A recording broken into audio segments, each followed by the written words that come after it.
Hello everyone, and thank you for watching Average Level Gaming. This is Agravane, and I'm here to talk with you about Legends of Runeterra's newest expansion, Beyond the Bandlewood, which dropped August 25th. There's a lot to delve into with this expansion, including two new keywords being Manifest and Impact, and the 10th region, which is Bandle City, which can lead to very interesting deck combinations. So let's delve right into it. For our first region we'll talk about will be Piltover and Zaun. Now, Teemo got a visual update, but as you can see with Teemo and Heimerdinger, who have been out in the past, all they received was Yordle as their unit type and the Bandle City multi-region icon, so they can be played in Bandle City decks and Piltover and Zaun decks. This will lead to interesting synergies in the future, but there's not much to talk about with these cards as we already know what they do. Now, Sump Fumes is a 3-cost fast spell. Deal 2 to a unit. If you've added 2+ cards to your hand this round, deal 3 to it instead.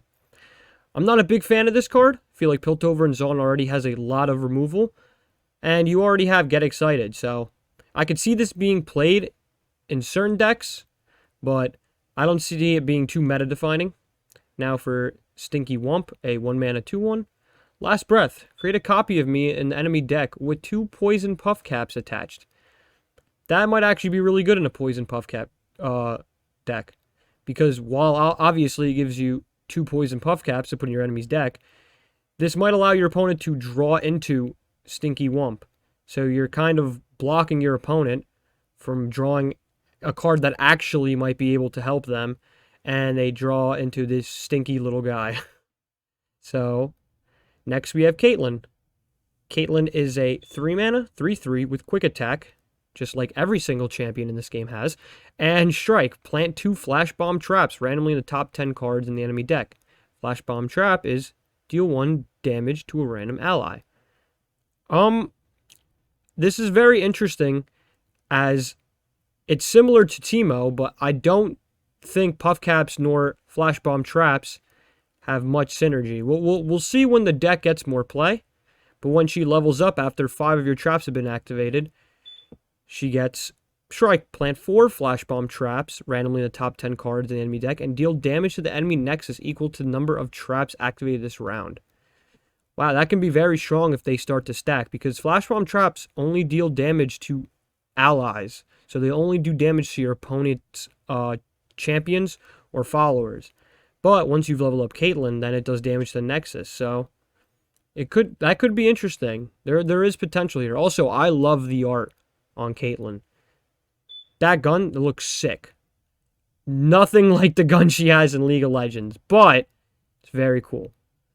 Her champion spell is Caitlyn's Piltover Peacemaker, 3-mana fast spell. Deal 2 to enemy and plant 2 Flash Bomb Traps randomly in the top 10 cards of the enemy deck. It's very interesting that with these traps, they decided to do the top 10 cards, which is actually a good move in my opinion to make this deck more consistent, because if you want to hit those traps consistently, you will hit them more if they're in the top 10 cards. Plus, as we get to more cards, they will have ways to trigger the Flash Bomb Traps from the top 5, or even allow your opponent to draw way more cards than they usually would. And with Caitlyn's effect, you'd obviously want them to draw a lot of traps at the same time to increase that potential to deal fatal damage to the Nexus. Next, just like I stated, we have a effect that activates the effects of all traps in the top 5 cards of the enemy deck. 6-mana 5/5 epic, Karina Mastermind. This is probably at least 2 copies of, maybe even 3 copies of in a Caitlyn deck. Because, I mean, if you don't have anything in the top 5, you just put 5 traps there. But the fact that you can activate the top 5 and they go in the top 10, you got pretty good chances of hitting a couple of those traps. So that can be really strong. These are both Karina Mastermind's effects, Beguiling Blossom and Volatile Bloom. Justice Rider, 4-mana, 3/4. Whenever your opponent draws, plant 1 Flash Bomb Trap randomly in the top 10 cards of the enemy deck. I mean, that's just consistent. 4-mana, 3/4 is not a bad body for 4-mana. That card would probably get played a little bit. I could see this getting played in the Caitlyn deck. The one thing I'm not sure of, I don't know what other champion you'd play with Caitlyn. You could possibly play Teemo to have a full trap deck, But I feel like there's a better combination here. 5 mana, 4/4. When I'm summoned, create a Most Wanted in hand. Most Wanted is a 5 mana slow spell. Pick a player, discard their lowest cost card to draw 3. Now, I want to say this is good, but it being a slow mana, or a slow spell, at 5 mana, that's a big cost to then give your opponent priority. And I could understand, like, hey, your opponent discards your lowest cost card, then draws 3, they can draw into your traps, but you got to understand that you just let your opponent draw 3 cards. So if they don't hit many of those traps, you have lost a lot of tempo. I don't think Officer Squad is going to be a good card to play, in my opinion. Yeah, this seems like this can go very bad very quickly. You lose half a turn amount of mana at least, if you're at 10 mana. If you're at 5 mana, I mean, your turn's gone. And yeah, I don't think this is a very good combo. 3 mana, Station Archivist, 3/3, play. Pick a spell in the top 5 cards of your deck and create an exact fleeting copy in hand. It's like predict with extra steps. I guess extra cards too. I guess it's pretty good. I don't know if it'll get play. I mean, it would add a little more consistency to the deck, but I'm not sure if it'll get played that much. I don't know. That's definitely like an average level card. I could see it getting played. It'll be in a couple deck lists, and there will be some cheesy combo with that. So I don't know. We'll see what the future entails. Sting Officer, 2 mana, 2/1. Elusive, Nexus Strike, plant 2 Flash Bomb traps randomly top 10 cards of the enemy deck. We know how strong elusives are. This is a good card. If you're playing Caitlyn, you definitely want to play. I'd play like 2 or 3 Sting Officers. This is a great card. I don't see a reason not to play 3. So, yeah, especially given how strong elusives are. And you could block other elusives if you really need to in a pickle. So, yeah, I think Sting Officers are actually a really good card. Burst Spell, 2 mana, Ambush. Give a unit +2 this round. If you've added 2 cards to your hand this round, give it elusive this round also. That's a great card. And that won't just be played in Caitlyn decks. You will see this card in many other decks that can add multiple cards around. And worst case scenario, you always give, it's a 2 mana burst to give +2/+0. So this is a great card. You'll probably see this around in the meta or some cheesy decks. I like this card a lot. 5 mana fast spell, Coup de Grace, or Coup de Grace, however you want to say it. Place an enemy follower into the enemy deck, then your opponent draws 1. I mean, it's good. Again, if you have trap set up, then allowing your opponent to draw 1 could be very interesting. But I think it's a little too much mana for what it's trying to accomplish. At least it's fast, though. If it was slow, it'd be awful. But it being fast, it can be used defensively or offensively, or in response. So I think this is an average card. You might see it in a couple lists. It's not the best card, but it's definitely not the worst card. Advanced Intel, 1 mana burst spell. Plant 2 Flash Bomb traps randomly in the top 10 cards of the enemy deck. Simple but effective. There's not much to say with that. 3 mana, fast spell, Insider Knowledge. Both players draw 2, fast. That's kind of a big mana cost just to draw 2.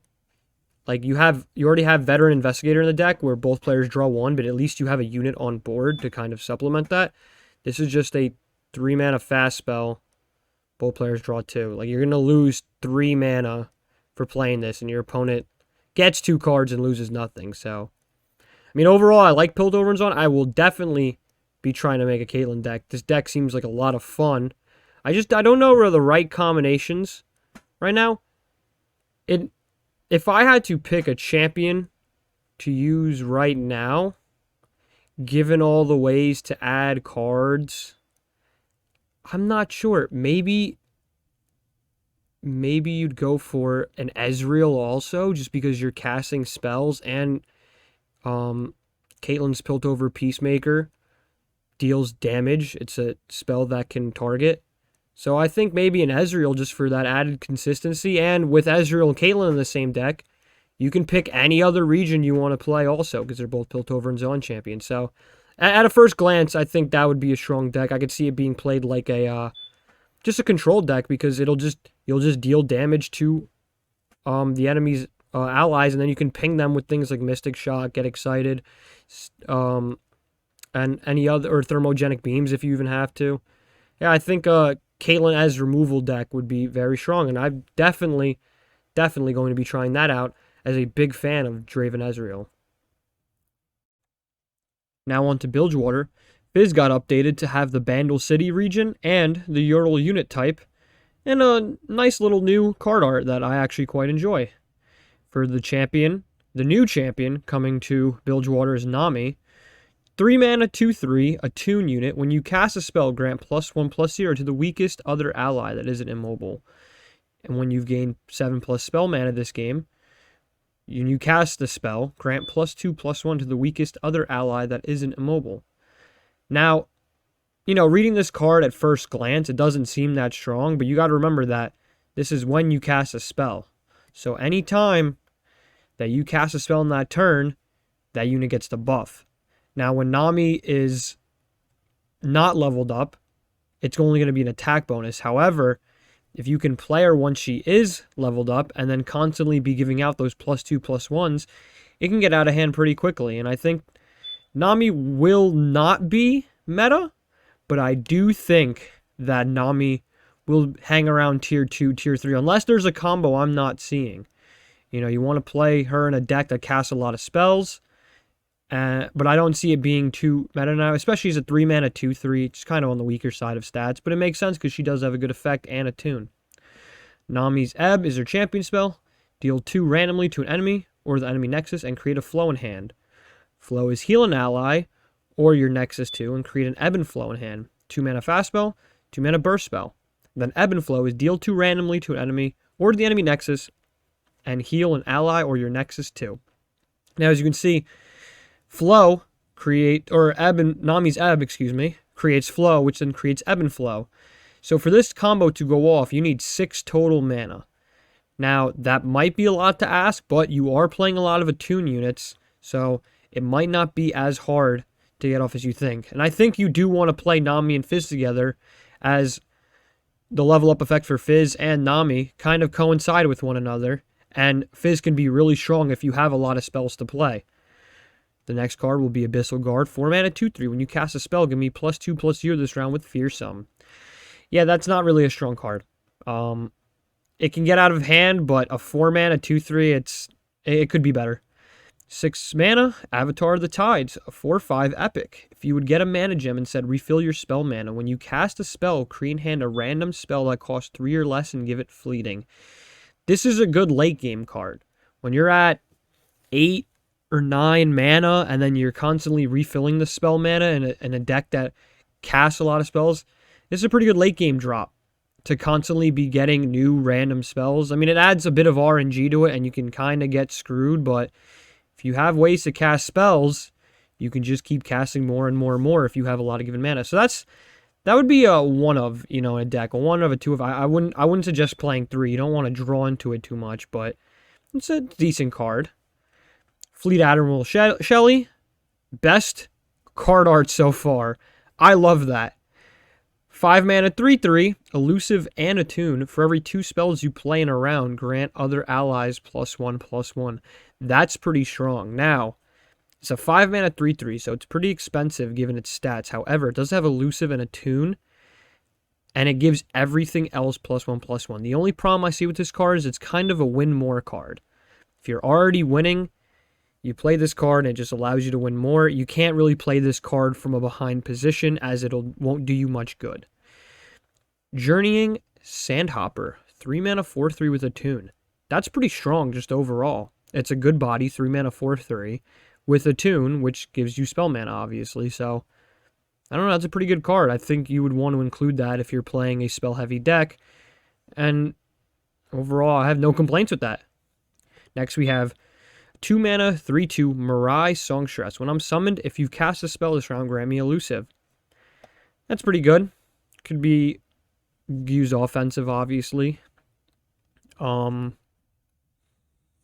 you've cast a spell this round, grant me elusive. Okay, so this card would actually keep elusive throughout the game, which makes it a little stronger. A 2 mana 3/2 with elusive. I'm not sure what 0 mana spells you would want to play, or even 1 mana spells. So, I mean, if you drop the 1 cost with the tune, and then you have 1 mana, then you play 1 mana spell, and then drop Songstress, that's pretty strong. Yeah, I don't see many issues with this card. I think it will get played. And maybe there's even some elusive cheese deck you can play with this card. So, and that seems to be the theme of the meta. So next we have a 2 mana 2/1. When I'm summoned, summon a random 1 cost follower, Mirai Warden. That's a pretty good card. I don't see it being played in many decks unless you want to play like a 1 cost beatdown deck, but I mean it's 2 mana, it's a 2/1. I don't know. Unless you get really lucky on the 1 cost follower, it's not really worth it. 4 mana 3/3 Mirai Great Mother. When I'm summoned, create 5 random 6+ cost spells in your deck and lower their cost to 3. That's a good card. Depending on your deck, like if you're playing Nami and Fizz, you might want to include 2 or 3 of these because, yeah, it's kind of, it doesn't do anything when it's on board, but it's a 3/3, so it's okay in stats for 4 mana. A little behind, but it makes up for it for having this good effect, because if you draw one of those spells, even though it adds a lot of RNG, it's still pretty strong to draw a 6+ cost spell that costs 3. The only thing I'm seeing with this expansion so far, at least with Bilgewater, is they've kind of, pushing on this whole random spell, which we really haven't seen in Legends Runeterra. You don't really see a lot of random effects in Legends Runeterra, so seeing, Avatar of the Tides and Mirai Great Mother for Nami is kind of interesting to see this whole randomness added to the game. And that also seems to be the theme that with Caitlyn that we just saw, that she puts the flash bomb traps in the top 10. So you can roll really high on Karina to expunge those traps in the top 5 cards, or you can completely miss. So again, there's a lot more randomness, it seems, in this expansion compared to the previous ones. And the last card we'll talk about for Bilgewater is Tidal Wave. So, deal 1 to 2 different randomly targeted enemies. Create a crashing wave in your deck. As I said again, this whole randomly targeting thing is real interesting. You have random spells here, randomness here, and you got random targeting. So Tidal Wave then puts a crashing wave in deck. All 3 mana slow. Crashing Wave deals 2 to 4 different randomly targeted enemies and create a colossal wave in your deck. So that's almost like a board clear unless your opponent is really going wide. It's a board clear for units that have 2 health, so that's pretty strong. And then finally, it creates a colossal wave that does 4 to all enemies and the enemy nexus. That's really good. I mean, this is kind of one of those things you play it hoping you draw into it for later. If you manage to get the colossal wave, that's going to blow up a lot of boards, and dealing 4 to enemy nexus is quite the bonus. It could end some games or push you to that edge of possibly ending the game within the next few turns. So overall, I'm happy with this region and the update they got. I'm happy what they did with Nami, how they kept the the enchanting thing kind of alive. It's actually really good design, and I think I don't think Nami will be tier 1, but I definitely can see a tier 2 or tier 3 combination deck being made. And even if you just play Fizz and Nami, you can play a lot of other cards at your disposal. So this is very interesting, and I'm happy to see what they did with Bilgewater. For the next region, we'll be talking about Ionia, which only got 2 technically only Ionia cards. I mean, Lulu gains Bandle City and Yordle in her leveled up form, but in her base form, she does not have Yordle or the Bandle City region. And the only pure Ionia card given was Tailcloak Matriarch, which is a 5 mana 4/5. Each round, the first time you recall a follower, summon an exact ephemeral copy of it. I don't think this is too strong. I mean, maybe there's some combo with it I'm just not seeing. But I don't think recalling a follower just to get a copy of it would be that strong. Maybe in like a Zed type deck, but even then, you're more so just trying to pump up Zed stats. You're not really trying to recall it to get copies of it and whatnot. But who knows? There could be something out there I'm not seeing. Don't fret if you're an Ionia fan. There will be a lot of cards in the Bandle City section that are Bandle City and Ionia. So stay tuned for that. And I'll be touching on Bandle City last because I want to save the best for last. So this is the only pure Targon card to come from beyond the Bandlewood. 4 mana, Battle Bond, slow spell. Grant 2 allies +2/+2. If you know the weapons Targon has, you know this probably isn't going to get played. It might be in a couple deck lists, but I don't see it getting too much play. And again, if you're a Targon fan, don't fret, because Bandle City has a lot of Targon and Bandle City multi-region cards, which is the new spice for this expansion. So again, I'll be touching on Bandle City last. So for Shadow Isles, our first card we're going to be talking about is Darkness, a 3-mana slow spell that deals 2 to an enemy. And you might be saying, Agravain, 3-mana slow spell to deal 2? That's awful. And I would say to you, yes. Yes, you are correct. However, Senna, when she summoned her attack, creates a Darkness in hand if you don't have one, and your damage and kill spells accelerate to fast. And this also goes in tandem with Vhagar, which we'll touch upon in the Bandle City section of this video, because Vhagar will actually increase the damage that your Darknesses do, similar to how he is in League of Legends, with scaling as the game progresses. So I actually really like this whole Darkness mechanic between Senna and Vhagar, and I'll continue to touch upon that further. Senna, 5-mana 4/4, quick attack. Again, when I'm summoned or attack, create a Darkness in hand, and your damage and kill spell accelerate to fast. When she's seen you slay 3 units, so I've seen you means she has to be on the board, or an allied Lucian dies. Now, that second part might be very hard to pull off, because I don't really think you want to play Shadow Isles and Demacia together, because that's the only way you're going to get Lucian out. But when she does evolve, after seeing you kill 3 units, so while she's on board, she becomes a 5-mana 5/5 quick attack. Your damage and kill spells accelerate to fast, just like the first base form, but they cost 1 less. So that's pretty interesting with how much that changed. You know, you have like things like Go Hard that you can now play at fast speed. So while it isn't the craziest thing, it could prove to be very competitive, because if you take slow spells and you start making them fast, that can be pretty good. At first glance, I can obviously see a Senna control deck where you take all the slow spells that aren't as played and now make them fast spells, so they bring more value to the table. And obviously, like I stated before, Vhagar that increases the damage of Darkness, you can play a Senna Vhagar just control deck, and even maybe play a Go Hard in there or something. Who knows? But Senna's champion spell is kill an enemy and give all enemies -2/-0 this round. So 7-mana slow spell. Again, this goes in tandem with her effect. If she's on board, so now a 7-mana fast spell. So if your opponent's about to beat your face in with a lot of units, and you need to respond in combat, you have a response if your Senna's up. So this is pretty strong. It'll be interesting to see how it interacts with playing the spell, and then your Senna dies before the spell goes off, but I imagine it would continue on because the spell's already been played, so why would it fizzle just because it goes from fast to slow? That's my prediction. 8-mana 7/6, Des and Ada, or Ada. When I'm summoned, create a Darkness in hand. If you don't have one, your next Darkness this round costs 0 and deals 2 to all enemies.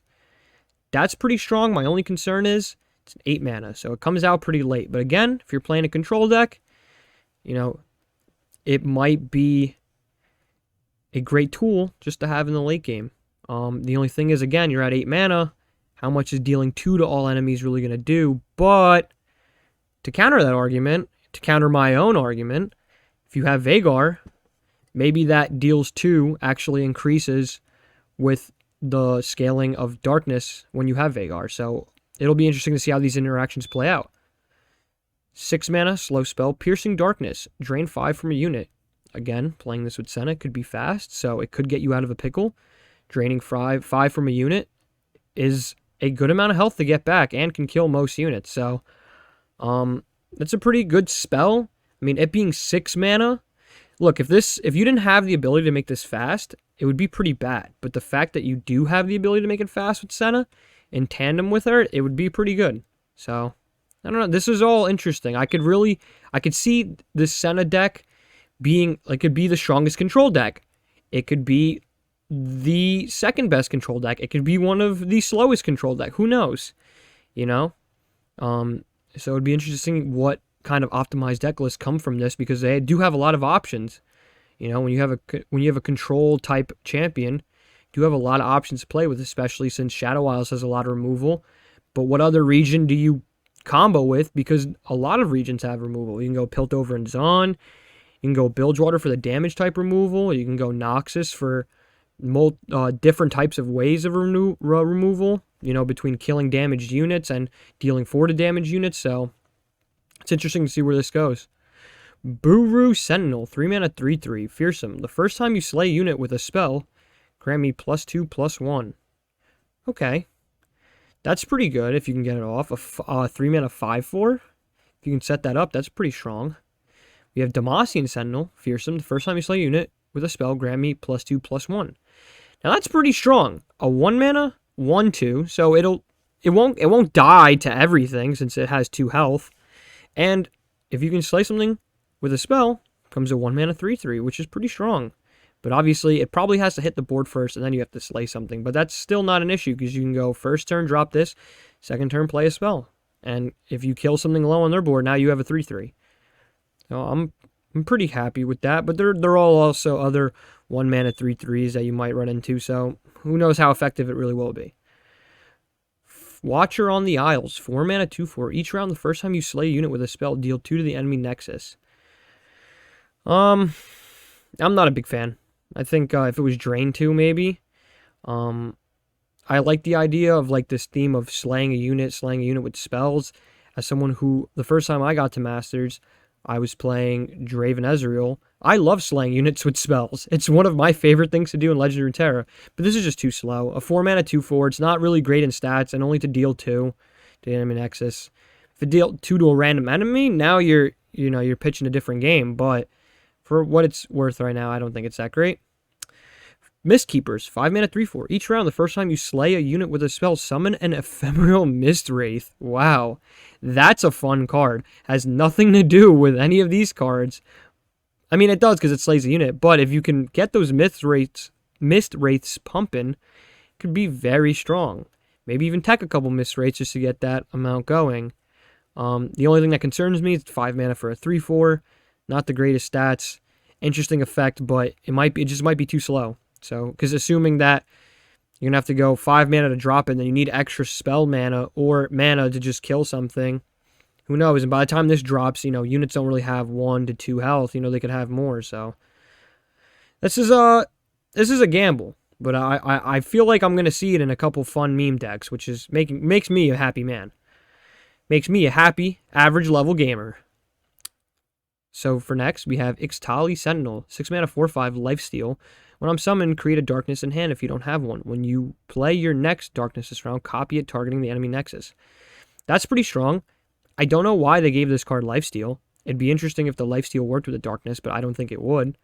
I feel like they just threw it on there to give this card a keyword, honestly. They're like, oh, it's 6 mana 4/5. Effect's good. It's not that good. Give it lifesteal. But it's also, one thing you got to consider if you're playing a control deck, that lifesteal might come in handy. Just gaining 4 health when this thing strikes. It's pretty strong. So, overall, it's okay. it does create you a darkness in hand, which is nice.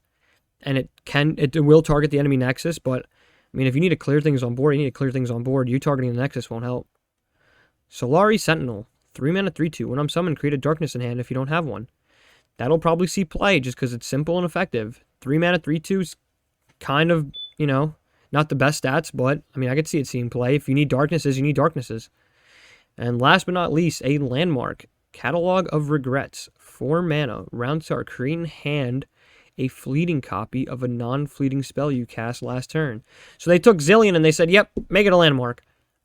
This probably won't see play. 4 mana for this effect is a little too slow. It might see play in a control deck, is what I'm thinking. But, do you really want to spend your 4th turn just using all your mana to drop this landmark? It depends the state of the game, I guess. If you're ahead, you drop it, and it's kind of a win more. If you're behind, you drop it, you're going to get pushed in your face a little bit, so you're going to have to make up for, losing the Nexus health. Overall, I do like Senna's design. I'm surprised they went with a control-type, quick attack, damaging unit that accelerates things so fast. It's interesting what they did with Senna. I don't think I'm a big fan of the deck itself. I don't really see myself playing the control type deck like this. I mean, maybe with Vagar, it'll be a little more interesting, but personally, that doesn't scream, fun to me or, meta-defining to me. This just seems like a decent control option in a meta that might have problems if you're playing control, because some of these other cards I'm going to talk about are pretty fast and pretty good, so we'll touch upon that soon. And when I said soon, I meant very soon, because oh boy do I love Scion. Scion is a 7-mana 3/6 Overwhelm. When I'm discarded, grant your strongest ally Overwhelm and place me in your deck. I have +1/+0 for each card you've discarded this game, max +7. So max, of course, will be a 10/6. And if you've discarded or summoned 35 plus power, you get to level up. Sorry, I need to catch my breath here. This card is just so fun to me. You will see me playing Draven Ezreal. No matter how meta it is, no matter how good or bad it is, no matter how boring it might be, this can't be boring. You have Sign on your deck. This cannot be a boring deck. Especially given the next effects I'm going to read, given that this level up effect isn't that hard to get off. You've discarded or summoned 35 plus power. It sounds like a lot, but if you discard a couple cards, a couple Scions, it can really just pop off. Plus, you basically can put your opponent on a countdown, because if you can discard and summon enough power, they have until turn 7 almost, because as we'll see, Scion Overwhelm 10/6. Last breath, summon a Scion Returned, which is nuts, which we'll talk about. No spoilers. Don't look over here. Look over here. When I'm discarded, grant your strongest ally Overwhelm and place me in your deck. So it has the same effect as Scion, the first one, just in 10 attack. And last but not least, last breath, summon Scion Returned, which gives you a 7-mana 10/4 Overwhelm Ephemeral. When I'm summoned, rally. This is just better Tryndamere, no matter how you look at it. It comes on the board, it'll level up, giving you a 10/6 with Overwhelm. It'll die, and it'll rally, and it'll have Overwhelm again and 10 damage. I mean, if your opponent doesn't have a response, literally think about this. This is a 10 attack. This comes out, it rallies 10 attack. Nexus has 20 health. This is game. If you can set up that good board state, this is game. I will be playing this. This seems like a lot of fun to me. Scion's champion spell will be Scion's Roar of the Slayer, 3-mana fast spell. To play, discard a card, kill the weakest enemy. That is a fantastic card. This is like a get excited on steroids, because, yes, while it kills the weakest enemy, your opponent does have a chance to manipulate that. They can, say they're playing Shadow Isles, they ping something for 1, and they summon a 1/1 Spiderling, so obviously you'd kill that. So there is some counterplay your opponent has, but if they don't have a response to this, and they only have one good unit on board, killing the weakest enemy, hey, if they only got one unit on board, or two, 5/5s, you get to kill one of those 5/5s for 3 mana and discarding a card, which you already want to do in the deck, that's fantastic. This is a great champion spell to have for Scion. This card's art is sick. Wow, at just a first glance, it's like, I'm looking at all these cards now, and it's like, the edgelord in me is really just loving this. Seems like a guy you'd fight in, Dark Souls. It's really cool. Ancient Warmonger, Overwhelm. 5-mana 5/5. When I'm discarded, grant your strongest ally +2/+0. This is also good because, it has Overwhelm, and it gives something +2/+0, which, when it's discarded, that's 5 attack. So this is just helping out the Scion effect. Yeah, it's pretty strong. Overall, I'm liking what I see from this. As someone who played Draven Ezreal, which is more of a control-like deck, this is very much discard aggro. You're looking at the new face of discard aggro. While Draven and Jinx still might be a tad better, it might not even be, because Jinx comes on the field and she's a strong unit, but Scion, your opponent has until turn 7, turn 8, because once you can attack with Scion, this is a scary turn. They really need a way to obliterate your Scion, or else that Scion Return's coming out and that Rally's coming. So, dude, I'm in love with this deck. This is fantastic. I'm a big fan of the name Aggro Vein. You think I would like the aggro region, and I'm in love with what they've done with this expansion so far. Thank you, Riot Games. Thank you for doing your part for Noxus. So, Fallen Reckoner, Overwhelm again, which seems to be the theme of all these cards. 5 mana 4/3. When I'm summoned, grant can't block to the weakest enemy. That's very strong. Last Breath, create a Risen Reckoner in hand. Risen Reckoner is a 3 mana 6/3. When I'm summoned, grant can't block to the weakest enemy. Overwhelm and Ephemeral. This is just tons of damage. Wow, this, and I mean, look, worst case scenario, right? I mean, it's 5 mana, so it is a lot for a 4/3, but Last Breath, create a Risen Reckoner. Even if you don't want to play the Risen Reckoner, which you probably should, because in an aggro deck, I mean, Overwhelm 6/3, 3 mana, you don't beat that, but you can just discard this card you got for free, now pumping up those Scion numbers, and if you're playing Draven, I mean, you're generating those axes. You can choose what cards you want to discard at almost any moment just to give a +1 attack. So this seems like a very consistent like idea so far. Like Riot really hit the nail on the head with this one. Fallen Rider, 2 mana 3/1. When I'm discarded, create a Risen Rider in hand. And oh my god, 2 mana 4/2 Fearsome. Whew. If you have a way to discard this very early on, that's scary because you can get this out early, or even just it's overall a 4/2 with Fearsome. Like you discard Fallen Rider with Draven, you get your +1 attack, then you get to drop this for 2. I mean, this is getting scary. 8 mana 5/4 Lost Soul. When I'm summoned or discarded, create a Twin Blade Revenant in hand. The first card so far that doesn't have a keyword. Let's see why. 4 mana 4/3. Twin Blade Revenant. Challenger. Last Breath. Create a Lost Soul in hand. Okay. Lost Soul is interesting because when you discard it, you get the Twin Blade Revenant. But when you don't get anything for discarding Twin Blade Revenant, so you probably want to play it. So 4 mana 4/3 Challenger. Last Breath. Create this card again. Then you get to discard it or summon it again. Then you get this again. I mean, it's pretty good because you can just keep constantly discarding Lost Soul and just keep getting back Twin Blade Revenant. And while it is 4 mana, which is a smart mana point for Riot to put in because, you know, any lower or any stronger stats, this would just be way too good. And having Challenger, I mean, that's just the icing on the cake. This is low-key good. You probably want 1 or 2 in the deck. Any more than, I mean, even 2 might be a little much. I don't know, because you don't really want to draw into this card if you don't have options for it, you know?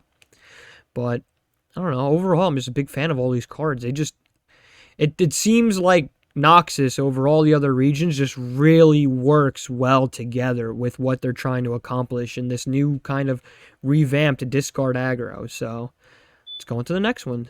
Noble Rebel.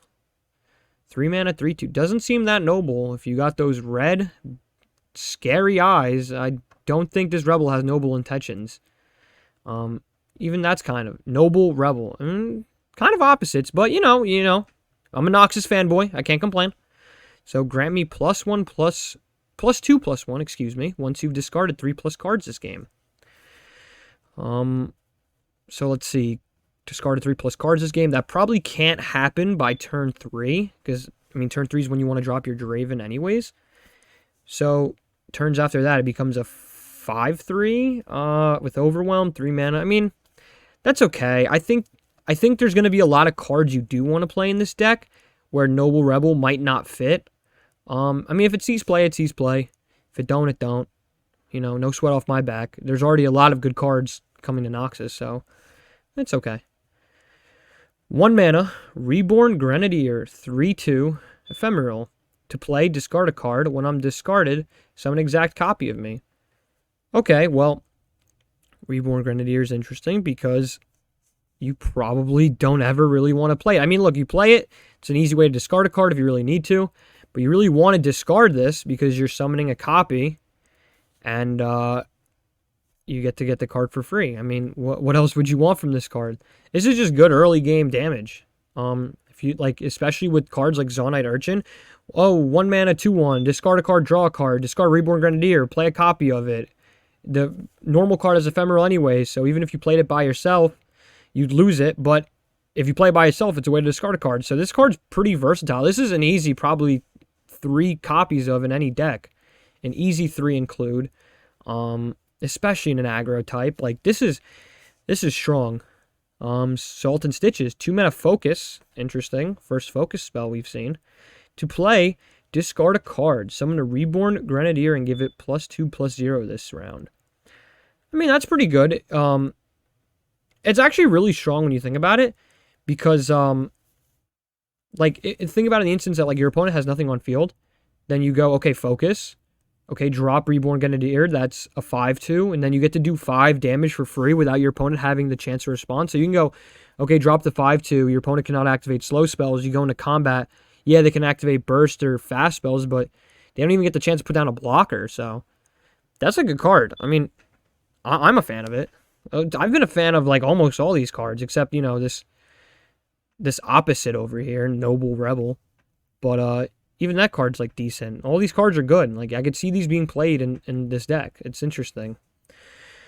2 mana, 2/2, Grave Physician. Discard a card to draw a unit. I mean, an extra mana. I mean, just play 3 Zaunite Urchin if you really want to. I mean, if you really feel the need to discard more cards, then you can. It's interesting, it says discard a card to draw a unit, which means that you cannot draw into a spell. I don't know if that changes my mind. I don't think it does. I think Zaunite Urchin, just a 1 mana 2/1 to effectively do the same thing, just draw a card. I think it's fine. 8 mana, slow spell, Weapons of the Lost, deal 3 to unit and summon Trifarian Shieldbreaker. I mean, it's slow. Does 3 and summons a Shieldbreaker, which is what, a 6 mana unit? Yeah, I'm not a big fan of this card. This is just the one they threw. They're like, all right, we'll just put it in there. It has nothing to do with any of this fact. We'll just throw it in there. Lady of Blood, 4 mana 2/4. Or I don't even know. This seems like an interesting card art. I don't know. It's like there's like a copy of her right there or something. I don't know why it's an epic. When you discard a non-fleeting unit, create a fleeting copy of it in hand. Oh. Wow, that's interesting. Now I feel bad for talking bad about the card art. They really didn't fit the theme of dead things being dead and fighting while dead. And then you got this alive girl who just, when you discard a non-fleeting unit, create a fleeting copy of it in hand. That's pretty strong. Again, my concern is a 4 mana 2/4. I think it's a little too slow. I mean, I don't really see it being played in this discard aggro that, you know, my big 200 IQ brain is putting together in my head. I don't think this would be an auto-include, but who knows? Again, I could always be wrong. And there could be another Noxus deck that you would want to put it in. But I don't, unless there was, I mean, maybe if there was a type of, like another, maybe like Draven Ezreal, where like you're discarding cards and trying to keep advantage the whole time, maybe you'd include her. But yeah, overall, I mean, I'm in love with this region. Like, Sion has got to be one of the cooler champions coming out of this. His champion spell's great. All these units' card designs look awesome. Yeah, the Reaper main in me is really really taking heed to what Riot has put out for Noxus, and I am loving it. Next, we have Shurima and a new Ascended champion in Xerath. A 4 mana 3/3. When an allied landmark is destroyed, deal 1 to the weakest enemy. When you've destroyed 4 allied landmarks this game, Xerath levels up. And when an allied landmark is destroyed, deal 3 to the weakest enemy. Depending how fast you can kill those landmarks, this is scary. There's a lot of bing, bing, bing, bing, just pinging everything. I mean, the only thing that concerns me, again, 4 mana 3/3. You know, dealing 1 to the weakest enemy isn't that great, but again, you got to pay attention. You've destroyed 4 allied landmarks this game, which means you can destroy 4 allied landmarks. Xerath levels up in hand, and now you drop a 4 mana 4/4, and when you kill an allied landmark, deal 3 to the weakest. It also depends how fast you can kill these landmarks, because if you're just killing, you know, it's kind of slow. It's kind of slow to kill landmarks, because of course you have to wait for the countdown or play some type of card and effect, unless there's, you know, unless we'll see burst or focus spells that allow you to destroy the allied landmark. You really won't have a way to just destroy your opponent's cards fast. Plus, to play the landmark is usually at slow speed. So unless, again, there's a spell or something for it, this seems like a controlled kind of deck. You know, you really want to control the board state. And if you've restored the Sun Disc, you get Xerath is a 5/9. Wow. When I first saw this, I didn't even realize that. He gets 9 health. Wow. Deal 5 to the weakest enemy and the enemy Nexus. If an enemy would die, obliterate it instead. Riot made the Scion counter, baby. Even though he's probably not going to be the weakest unit, they made the Scion counter. This is good. It's just, I mean, you got to restore the Sun Disc. I mean, I would like to see, imagine you're playing a Sun Disc deck with Xeraths, Azirs, Nasus, and Renekton, and they all level up. Like, oh man, that's fun. I'm glad they're giving low-key support to Sun Disc. That deck needs it. So his champion spell is destroy an allied landmark or one of your mana gems to deal 4 to an enemy unit. 3 mana slow spell. I mean, I don't know how I feel about this, because it is a lot of damage, and you get to destroy an allied landmark. So technically, if you got Baby Boy Xerath, you deal 5 damage. If you got mid-level Xerath, you deal 7. 3 to the weakest unit and 4 to an enemy unit. The only problem is it's a slow spell, so opponents got chances to respond. I don't know why. Xerath's rather destroy one of your mana gem, deal 4 to an enemy. Oh, okay. Destroy now. Okay, this is just because of the choices they give. Okay, this is all the same spell. Endless Devout. 3 mana, 3/3. Last breath, summon a Sarcophagus. Sarcophagus, countdown 3, or when I'm destroyed, summon a Restored Devout. A Restored Devout is a 1 mana 5/3 fearsome, and this, I mean, the mana doesn't even matter, it gets summoned, but holy hell.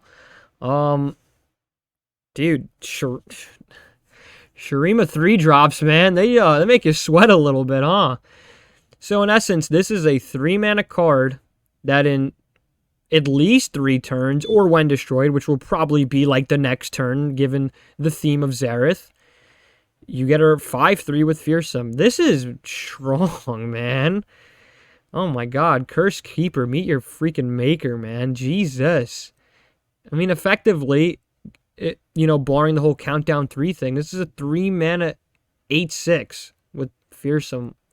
Like, wow, that's strong. Shurima 3 drops, man. Jesus. 6 mana Risen Altar, countdown 3, or when I'm destroyed, summon a Dami Yin the Unbound. Dami Yin the Unbound is 7 mana 7/6 with Overwhelm and Spell Shield. I mean, it's like a little bit better Ruined Runner. I mean, that you get off of a landmark. So unless you can destroy it fast, I think, Ruined Runner is just your better Shurima option. But what do I know? I'm an average level gamer. I don't know nothing. Herald of the Magus, 5 mana 4/4. When I'm summoned, if you destroyed 4+ allied landmarks this game. What? Alright, hold on. 5 mana 4/4. Herald of the Magus. When I'm summoned, if you've destroyed 4+ allied landmarks this game, which is probably a given, grant your champions everywhere +2/+2 and Overwhelm. Wow. Dude, what are these 2 cards? I mean, Shurima hasn't been out of the meta. Shurima's been meta. Like, why did they just decide that these, this needed more? This is, wow. This is interesting. I like that they're buffing the landmark deck, and landmark inherently has to be slower than other decks because you have to play landmarks and you have to destroy them, usually done at slow speed. So it makes sense why you're giving them so much boost, but this is a lot of boost. So, but that's the thing too, if you don't draw into your Endless Devout or your Herald of the Magus, like maybe you just auto lose kind of because you're playing against faster decks or better decks. Who knows? So far I'm putting this landmark theme at about like tier 2, man. This is kind of scary given all the value they're getting.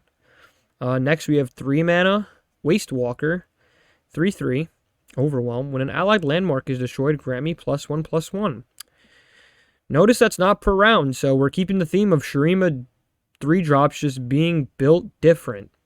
Just, they are just stronger. There's no way to get around this. This card and this card are very strong. Because, I mean, you destroy 1 landmark, you're 4/4, and then next turn you can go 5/5, you just keep destroying them. So this is just going to scale. Hey man, it's a good time to be a Shurima 3 drop. Or a Shurima main, I guess I should say. 1 mana burst. Create a Ruinous Acolyte or an Obelisk of Power in hand. Ruinous Acolyte will be a 2 mana 2/1. Destroyed an allied landmark to grant allied Ruinous Acolytes everywhere +1/+1. That's interesting, depending on how many you can get. If this is the only way you can get Ruinous Acolytes, that's not that great. And as I'm taking a quick gander, it doesn't seem like you can get any other ones besides Construct of Desolation, unless I need to scroll up and I miss something. No. That's the only way you can get it. So, if you make copies of Ruinous Acolyte, then you're talking a different story. And you also got to destroy an allied landmark too. So it's like Legion Marauder, but just like worse kind of. Yeah, you probably aren't playing it for that. Obelisk of Power, 1 mana.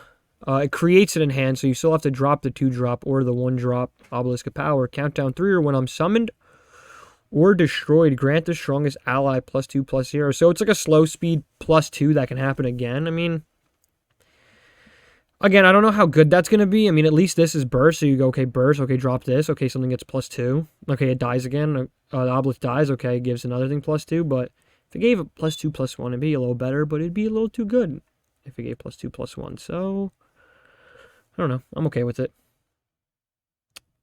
5 mana, 5/4, Sandseer, Fearsome. Play. Draw 1. If you drew a landmark, repeat this effect. Now, if you play a deck full of landmarks, you can just deck out, which will be really fun for your opponent. This is kind of strong. I mean, again, I'm scared that you're just going to, like, lose landmarks if you overdraw. But, overall, this is a pretty good card. Pretty good card. Unleashed Energy. Give an ally +2/+1 this round, or destroy an allied landmark to give an ally +4/+2 this round. So for 3 mana burst, that's kind of a big ask. The only thing I really like about this card is, like I said before, this is a burst way, and I think one of the only ways. Yeah, this is one of the only ways. I mean, the only way this expansion. I'm not sure if there's other cards, but this will destroy an allied landmark at burst speed. So if you really need to destroy a landmark to maybe get Zareth to deal 3 to the weakest enemy, this is pretty strong. Plus, you get to give something +4/+2, which aren't like, those are good stats. Yeah, this is overall pretty good. This is a good card. This is just, choosing between the effects. Then Servitude of Desolation, 7 mana burst. Summon a stasis statue to store all allied units and landmarks that died or were destroyed this round inside. So that's interesting. It's kind of a way to bring your landmarks back that you destroyed. That's like a win more card, because you definitely don't want to spend 7 mana. Like, if you're ahead and then you drop this, and like, it's kind of game. But of course, like, if you're behind, you didn't have board state to begin with, and you drop this, I mean, what are you going to get? You're going to get, like, nothing, so. I don't know. It's okay. I like this theme, though. I do like the destroying the allied landmarks theme.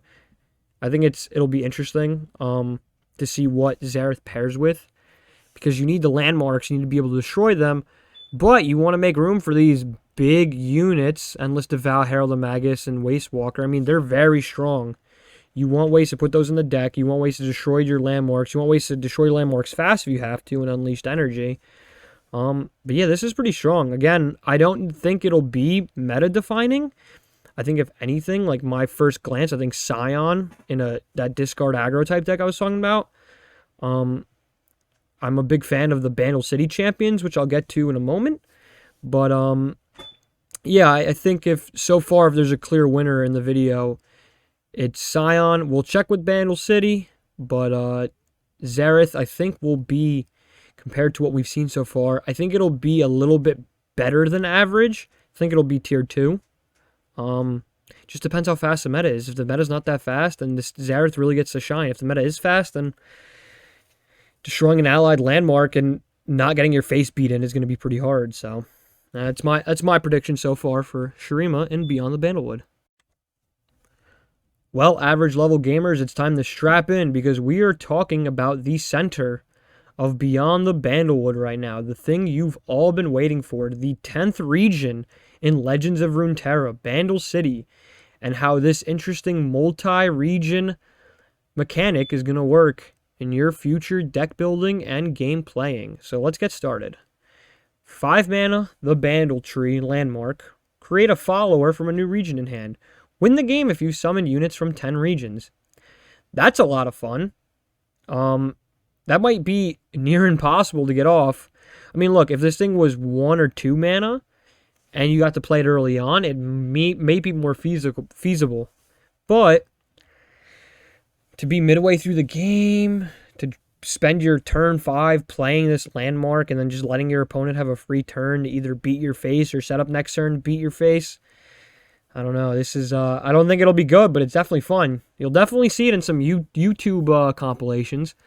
But I really want to see the animation for once you've summoned the units from 10 regions. I imagine it looks sick. I'm not going to look it up because I want to be surprised when it happens to me in ranked, because it obviously will. Anyways, we have 4 mana 3/4. When I'm summoned, both players draw 1, then your opponent discards their highest cost card. Okay, this card's broken. This card's really strong. I mean, look, it's nice that your opponent draws 1, which is nice. 4 mana 3/4, it's decent body.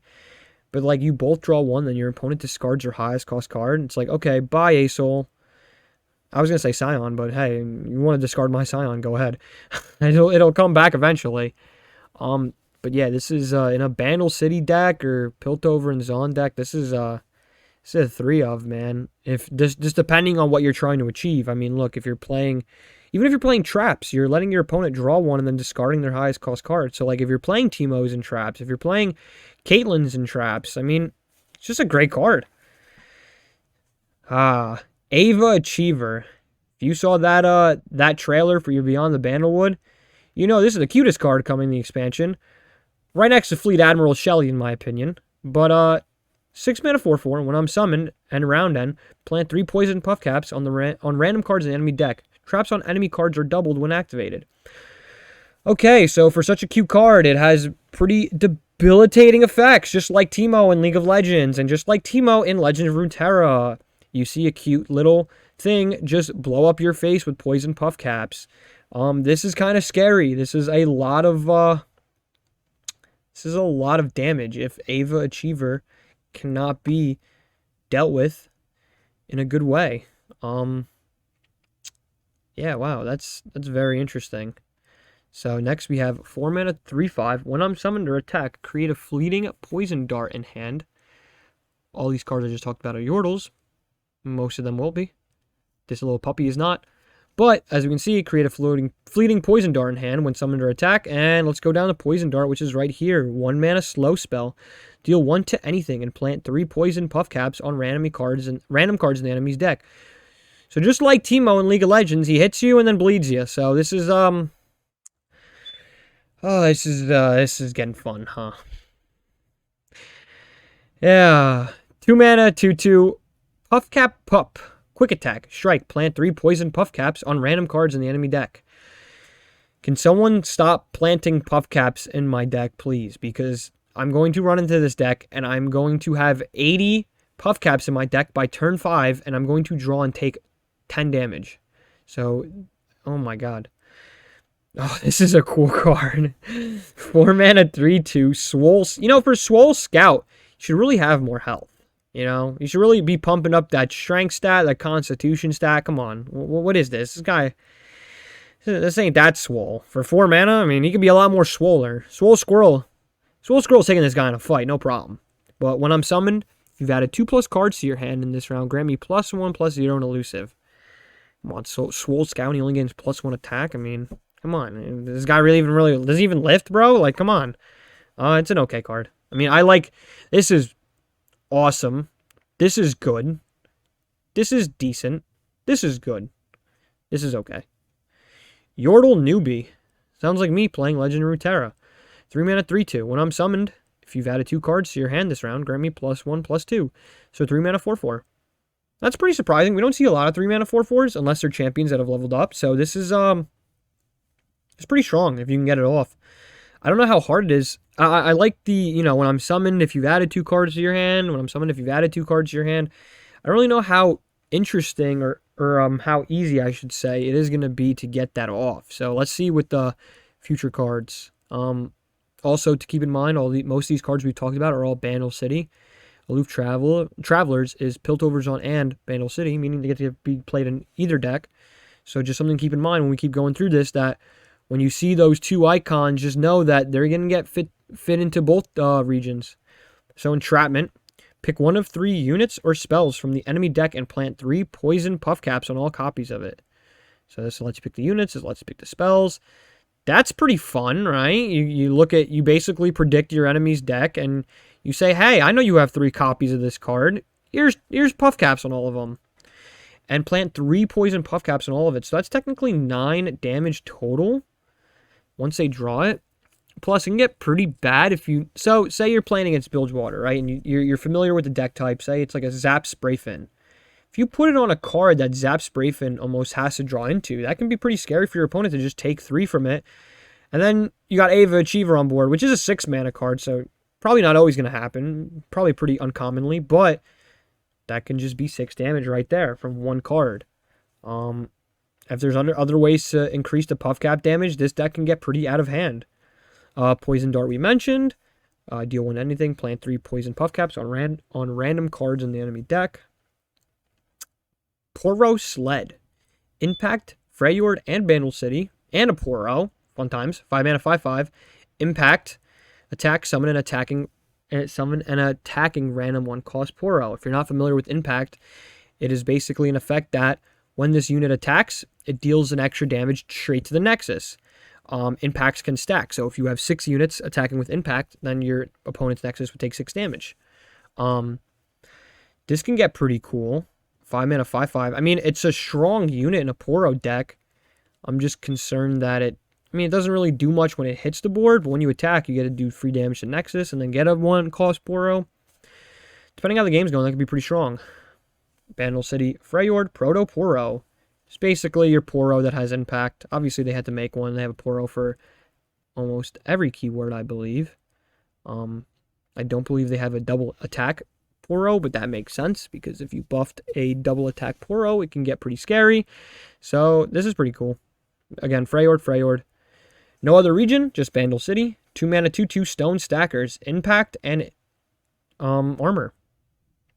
This is strong for a 2 mana, 2/2. Impact obviously doesn't provide any really combat stats except dealing a damage to the Nexus, so I can understand giving it both.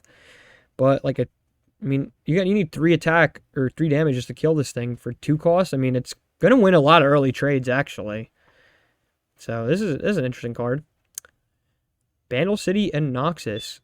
He looks very devious. Arena Kingpin, quick attack, 3 mana, 4/2. It's decent. I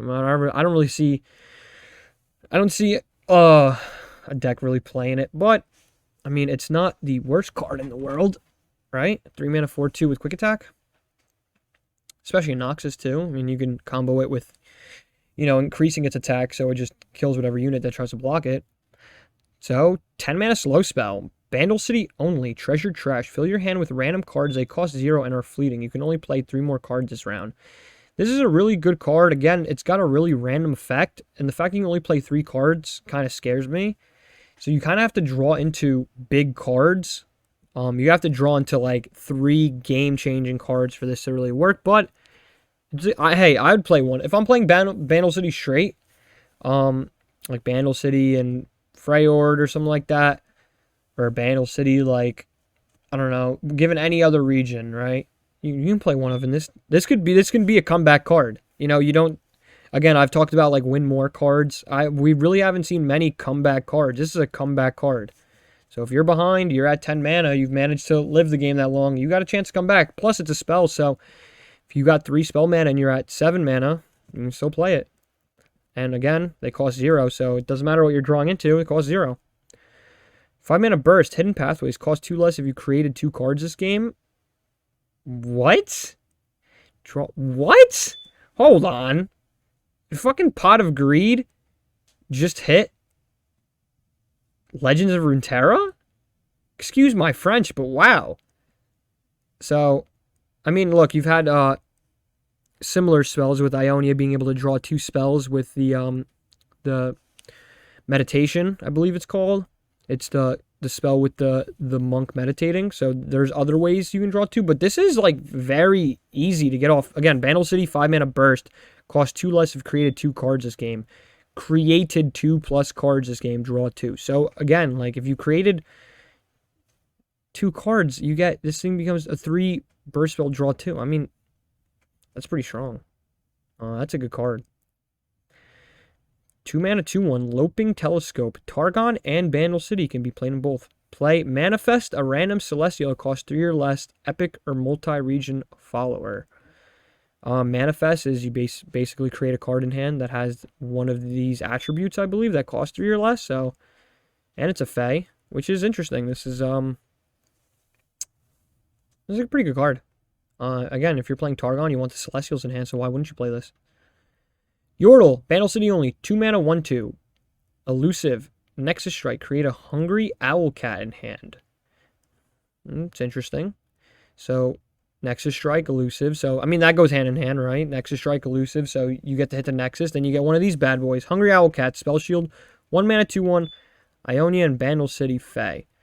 I wonder if you can play this as a standalone card. Or if it only comes from Bandle Commando. It would be pretty interesting. But, that's okay. I mean, this ain't nothing to write home about. This is just pretty good. I mean, if you're playing maybe like Lulu and you buff the Bandle Commando, or you can buff the Owlcat, you can buff an elusive unit that gets you units with Spell Shield. So, I mean, there's value to be had. 3 mana, 2/4, Babbling Balladeers. Yordle again. When I'm summoned, create a Hungry Owlcat in hand. Huh. They're just tossing these guys out for free, huh? Furious Faithful, 7 mana, 5/4, quick attack, Piltover and Bandle City. Keep that in mind. Fae card. When I'm summoned, if you've dealt damage to the enemy Nexus 4+ times, grant me impact 4 times.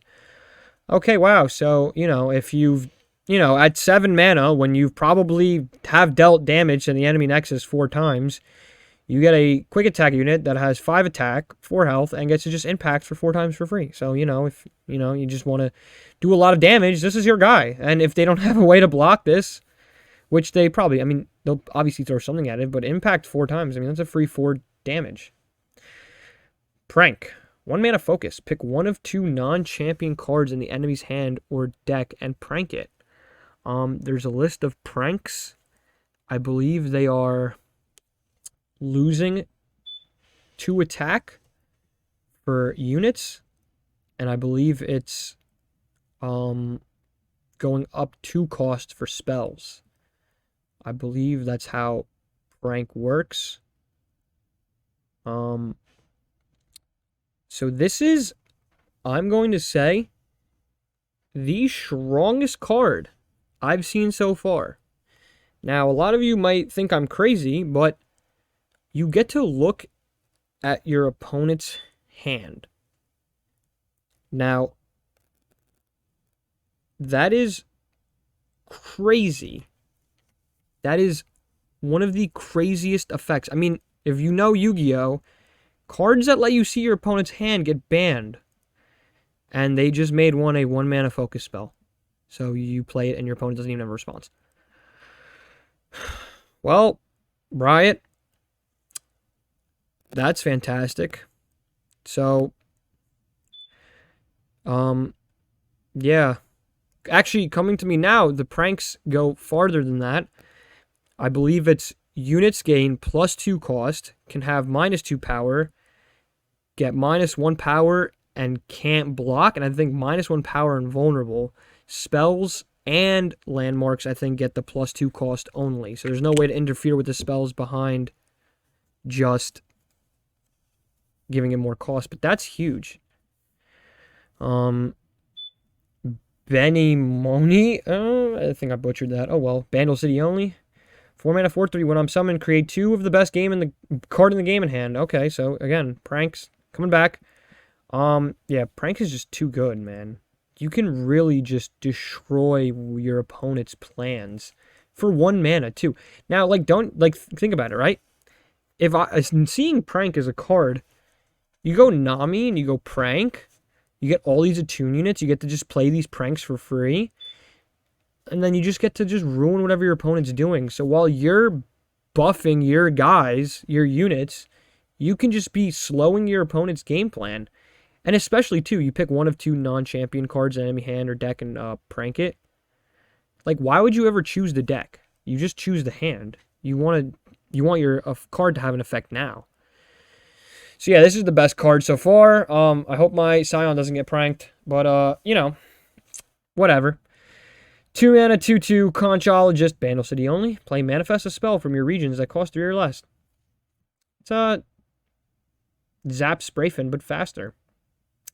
And, it creates the spell, doesn't let you draw it. So, and it's a random spell, so there's a randomness in there. With Zap Sprayfin, you can more so tutor what you're going to draw, depending on your deck building. But yeah, this is pretty scary, not going to lie. Kelp Maidens, 2 mana, 2/1, Nexus Strike, create a prank in hand. Oh, elusive. Oh, okay, great. I mean, we're just, everything. Oh, wait, hold on. Otterpuss, attune. When I'm summoned, create a prank in hand. 1 mana, 1/1. Okay, this is just a great card. This was good. Like this was good, right? At 4 mana, 4/3. This was probably better. I mean, maybe not better because this creates 2, but this was just as good with, an elusive Nexus Strike unit, create a prank in hand.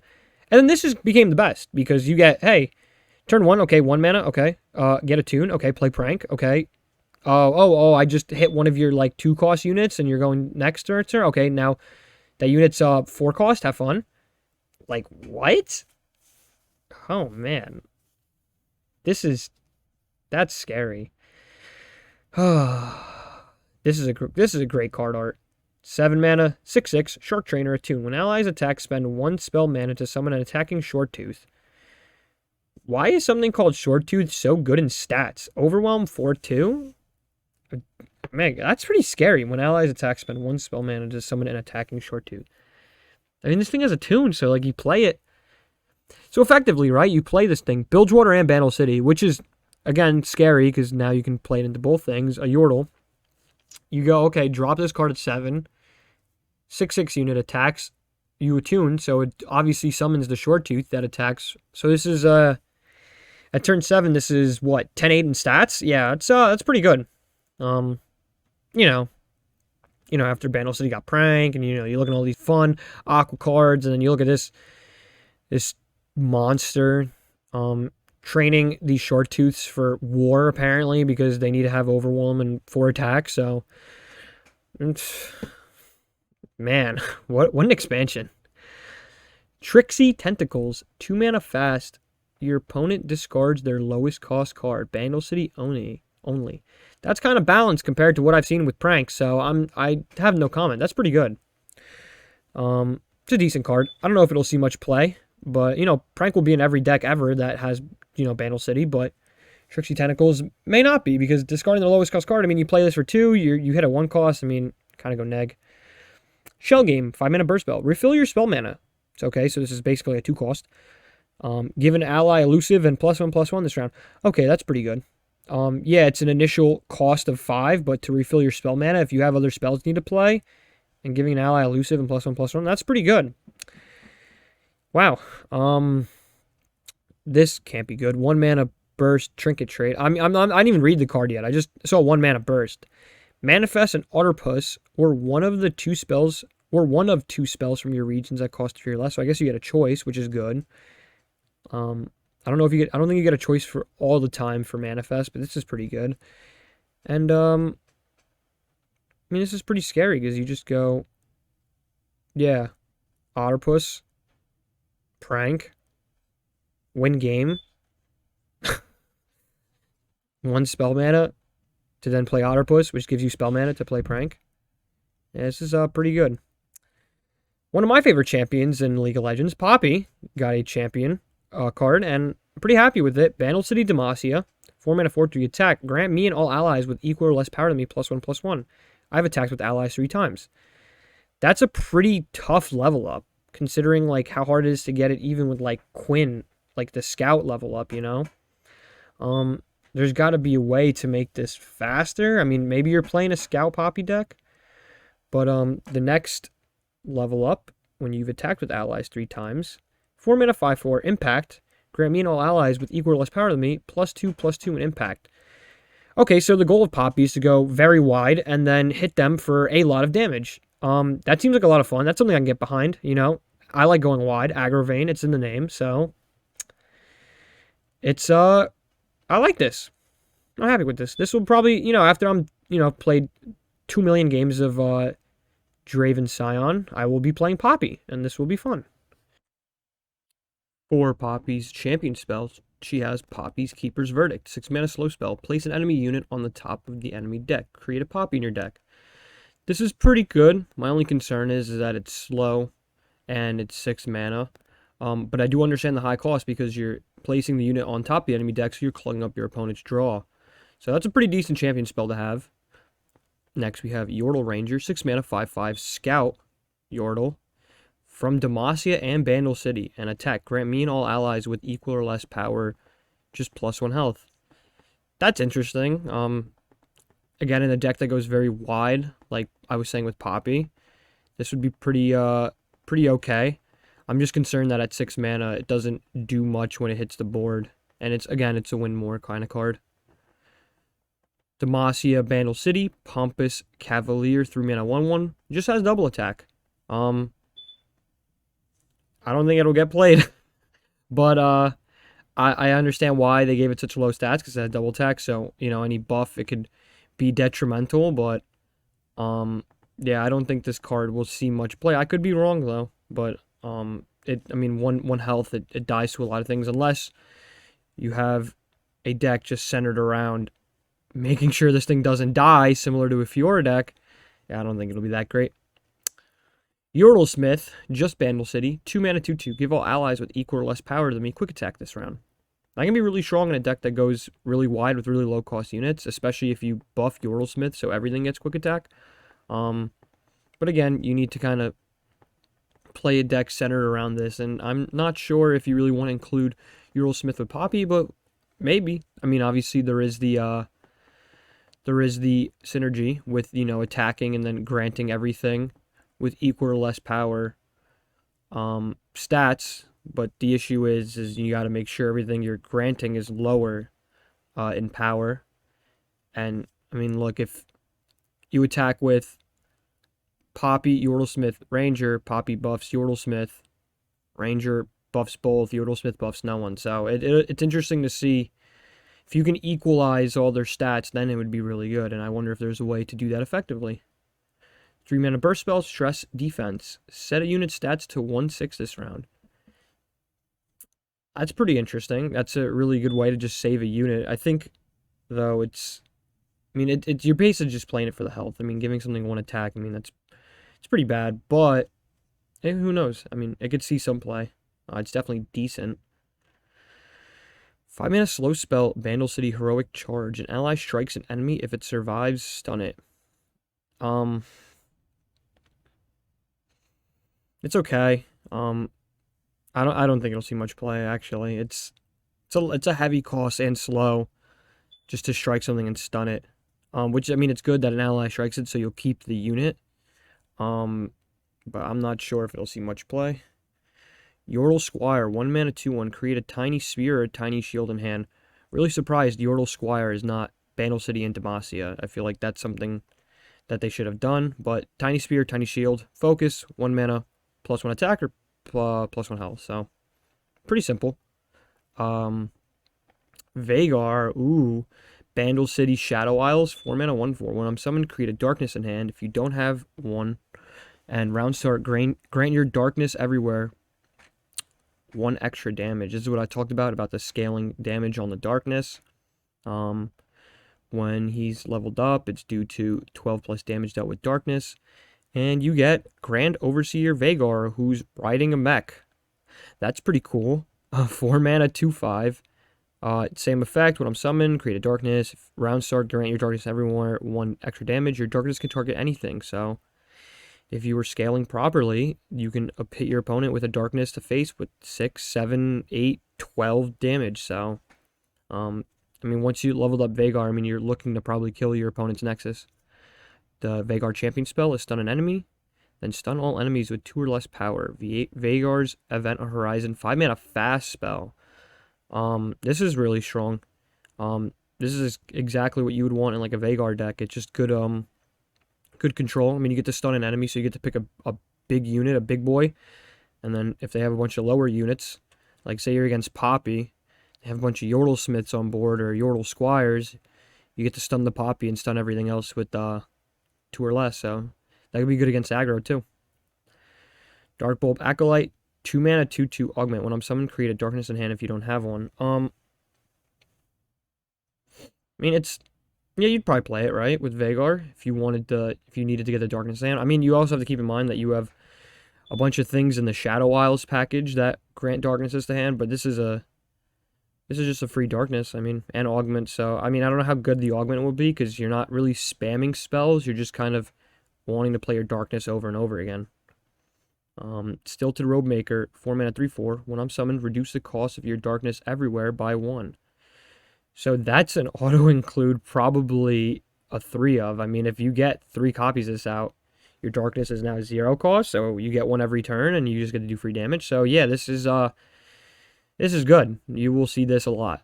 Should go in probably every darkness deck. I mean, the only issue is it's just Bandle City, so you have to be cognizant of that, but that's a great card. Twisted Catalyzer, 2 mana, 3/2. Bandle City, strike, grant your darkness everywhere at 1 extra damage. That's also an auto include because at 2 mana, 3/2, those are good stats, and it just needs to strike. So, I mean, you block with it, you attack with it, it's just a free extra damage on your darkness, which is the goal you're looking for. That's great. It's a good card. Wizened Wizard? I don't know. 3 mana, 3/2, round start, reveal 1 spell mana. That's okay. I mean, it's just a 3 cost for a 3/2. So, like, this, I mean, it's not worth its stats, and I don't know. I mean, if you just play in a tune unit, you get the same kind of outcome. I mean, it's not like it's going to stay on board for a long time because it only has 2 health. But, you know, what do I know? Average level Gave Room here. Next, we have Mini Morph, 6 mana burst, transform energy into a 3/3 mini Minity and silence it. What a cute little guy. 3 mana, 3/3. I mean, it can be used technically offensively, but you're basically playing it to shut down your opponent's big units. It's okay, but I think the cost is too high. Ooh. Sorry for that one. Yeah, mini T. Then Tenor of Terror, impact. When I'm summoned, if you've played a created card or killed a unit with a spell this game, summon a base of burden, excuse me. This is definitely a guitarist and not a fisherman, so it wouldn't summon a bass. Shadow Isles, Bandle City, 4 mana, 2/3. And a base of burden, 4 mana, 3/2 with impact. If you've played a created card or killed a unit with a spell this, I mean, this is probably an auto include because the second you play Darkness is active. So you go from summoning a 4 mana 2/3 to a 4 mana 5/5, and both have impact. Yeah, this is that's pretty strong. It's a Yordle and it's Shadow Isles, Bandle City. Yeah, that's pretty good.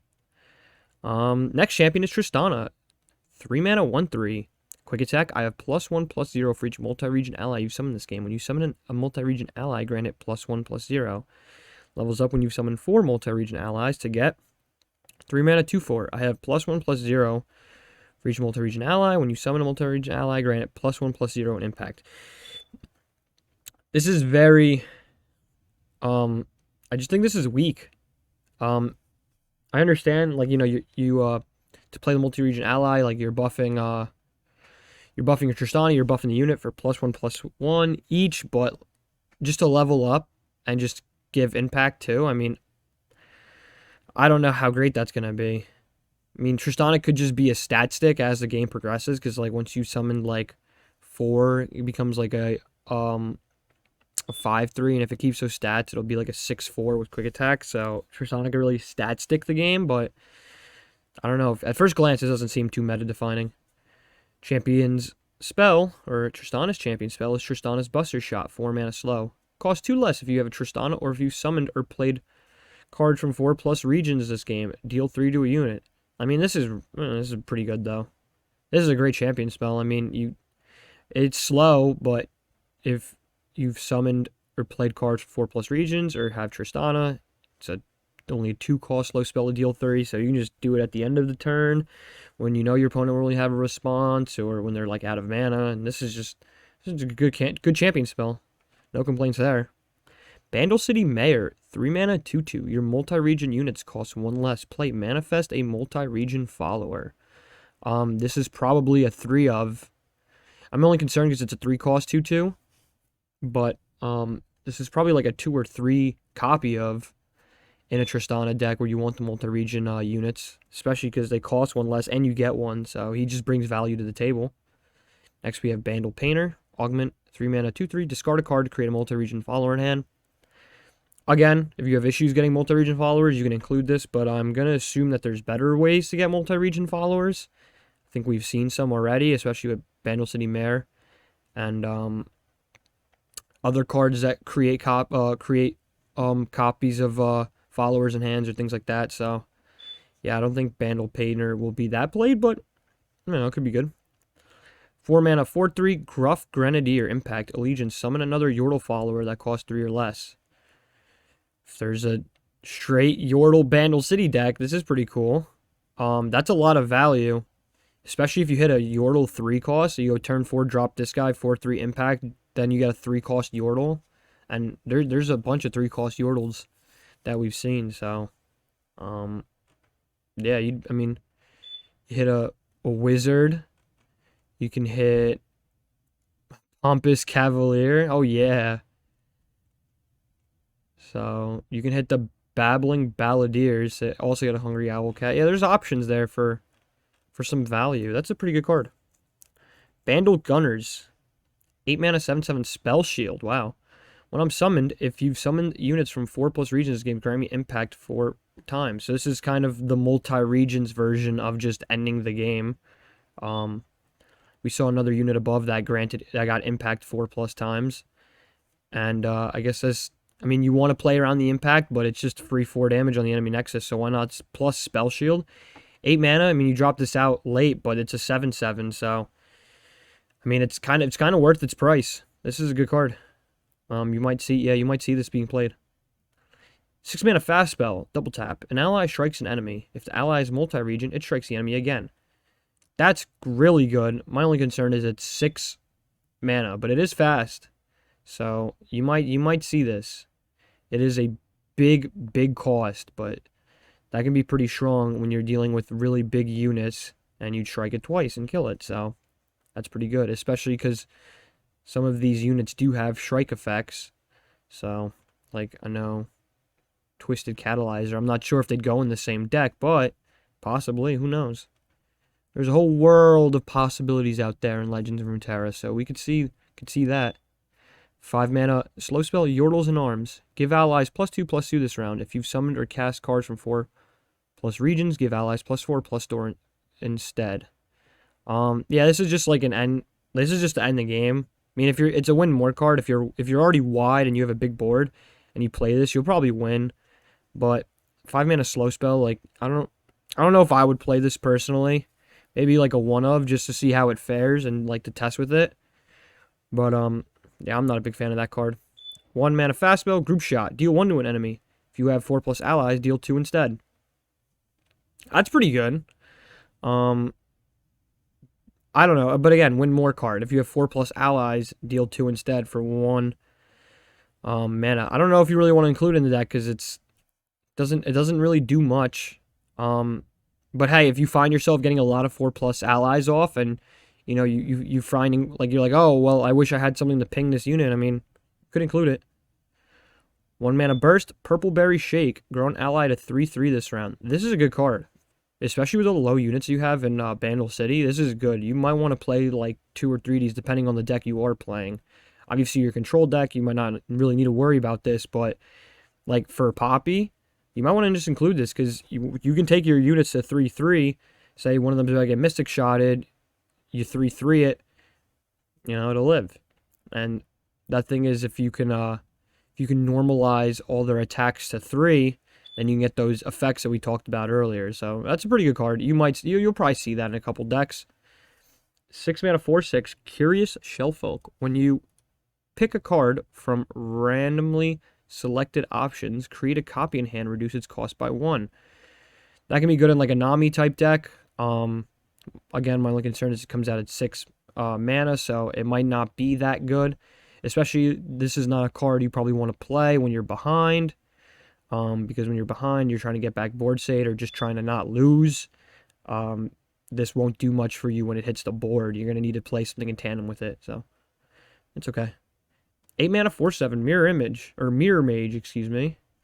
When you play a created follower, summon an exact copy. When you play a created spell, cast it again on the same targets. I mean, this goes in like a Bandle City control type deck, or if you really want to spam. The only thing is you don't really play it for the first effect. I could see it being played for the spell. It's kind of like Bandle City's Karma, but when you play a created follower, summon an exact copy, I mean, that's good. The only problem is that this comes out at 8 mana, so it's kind of late in the game. If you're playing a game that wants to go late, then by all means, play this card. It's pretty good. So, all these champions, I feel like they've been 3 costs, man. Like, most of these, very few of them have been like 3 or 4 costs has been like the magic number. I think Senna was 5 and Scion was 7. And that's like it. Wow. But Ziggs, 3 mana, 3/4. So those are really good stats for a 3 mana card. Attack. Deal 1 to my blocker and the enemy Nexus. You've destroyed 4 allied landmarks this game. Wow. Same effect as Zareth. Levels up. Oh, it's Shurima too. I'm sorry, I didn't even notice that at first. Bandle City Shurima. Wow. Then 3 mana, 4/5. Attack. Deal 2 to my blocker and the enemy Nexus. When an allied landmark is destroyed, deal 2 to the enemy Nexus. Yeah, this feels just like a... I don't want to say a better Zareth, but it's definitely will kill your opponent faster. You're destroying an allied landmark and attacking. You're dealing 4 to the Nexus and 2 to a unit that's blocking it. So, plus, assuming you're playing other, spells to kill units, other damaging spells, you can attack, and then if with the dealing 2 to the blocker, you could probably just kill off the blocker before Ziggs even gets damaged. So, the only thing is, I don't know how much damaging spells Shurima really has, so you really gotta think about what region you're going to play this with. But these are just the effects. Ziggs' Bouncing Bomb is his champion spell. 3 mana slow spell. Deal 2 to an enemy or deal 1 to 2 enemies. I guess it's okay. I mean for 3 slow, I don't think this is actually that good at all. It'll give you damage you might want. So if you're like in a you got something with 2 health or 2 things with 1, I mean, hey, play it. But I think it's much better to just keep the Ziggs in hand in case your Ziggs dies. Especially because Ziggs' level up effect doesn't have to be on the board when it happens. So you can just keep the Ziggs in hand. 1 Ziggs dies. Okay, now you just drop another 3 mana 4/5 that has a pretty good effect in combat. So Ziggs is pretty good. The champion spell, not really. 1 mana 2/1 Inventive Chemist. When I'm summoned, summon a Scrappy Bomb. Bandle City only Yordle. Scrappy Bomb. Countdown 3. When I'm destroyed, deal 1 to the enemy Nexus. I guess it's okay. I mean, it's 1 mana, so you can't expect something too crazy, but it's definitely a good way to get the, allied landmarks destroyed. So, yeah, you'd probably want to play 2 or 3. Shurima Bandle City Bomber Twins. 2 mana 3/2. When I'm summoned, create a random landmark that costs 2 or less in hand. It's a little too random, but I think you'd still want to play it, because as long as you have ways to just destroy the landmarks, I don't think it would be a bad thing. I mean, you could definitely, low roll and hit some of the, worst landmarks that aren't countdowns, but I think it should say create a random countdown landmark. I think that would be better. Safety Inspector. 6 mana 6/6. Create an Inspection Past in hand. Only Bandle City. Inspection Past. 0 mana slow spell. Destroy an allied landmark. Deal 3 to anything. That's pretty good. I don't know how many you'd play, but I mean, the fact that it's a 0 cost slow spell is pretty good. And I mean, you only get it on round start though, so. But this is a 6 mana 6/6. He'll probably live 1 or 2 rounds, if not more, if you're pinging all your opponent's units. Next, we have an 8 mana 8/6 Yordle, the Arsenal. I have a random keyword for each allied landmark you've destroyed this game.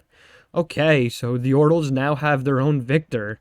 Just better. This is, at 8 mana, if you can constantly destroy those allied landmarks, this thing can literally drop and have 8 keywords.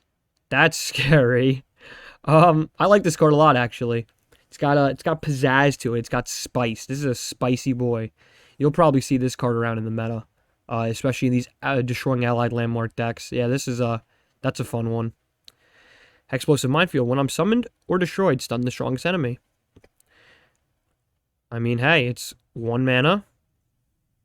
You destroy it. You summon it, you get a stun. You destroy it, you get a stun. It's pretty good value for 1 mana. You probably want to play that in a Ziggs deck, of course, and probably definitely do because it is Ziggs' spell from League, so they probably made this card for a Ziggs deck. You have Ziggs' ult, Mega Inferno Bomb, 7 mana slow spell, deal 1 to all enemies and do it again. That's very weak. Probably do not want to play this card unless you have a way to increase that damage, which I don't think you really do. And last but not least, for Bandle City, we have Yordle Contraption, 5 mana slow spell, destroy a landmark or create 2 random multi-region followers in hand. This is not that great. It's 5 mana to destroy a landmark, which you can probably do in easier ways, or create 2 random multi-region followers. So you can literally play this, waste 5 mana at slow speed, so then your opponent gets priority next round, not next round, but their next turn in the round, and all you did was create multi-region followers that you still have to play mana for to get. Yeah, Yordle Contraption is not good. It is interesting that this card art is in the Hexplosive Minefield card art, though. That's pretty interesting. And yeah, that's all of Bandle City.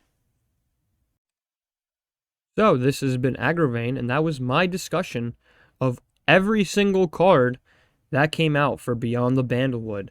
I'm very excited for this expansion. As I stated previously, you will see me playing Scion and Draven, but it is nice to see all these different type of mechanics come to the game. It's actually very refreshing. We're seeing a lot of new ways and a lot of new combinations can come about from all these cards being made. I'm very excited to play it, and for the future, please let me know if you enjoy these long, lengthy discussions. I do enjoy talking about every single card at length. This is a more informative video. I like to talk about what's going to be meta and my predictions.